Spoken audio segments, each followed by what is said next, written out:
தென்றலுக்கு தாய் வீடு பொதிகை அல்லவா, அது திசை மாறி போவதுதான் புதுமை அல்லவா.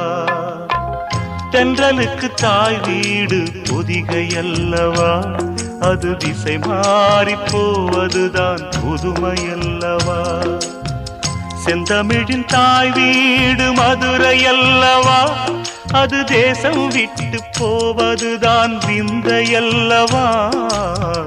செந்தமிழின் தாய் வீடு மதுரை அல்லவா, அது தேசம் விட்டு போவதுதான் விந்தை அல்லவா. இன்னும் சொல்லவா, சொன்னால் துன்பம் அல்லவா. நான் இன்னும் சொல்லவா, சொன்னால் துன்பம் அல்லவா. தென்றலுக்கு தாய் வீடு பொதிகை அல்லவா, அது திசை மாறி போவதுதான் புதுமை அல்லவா.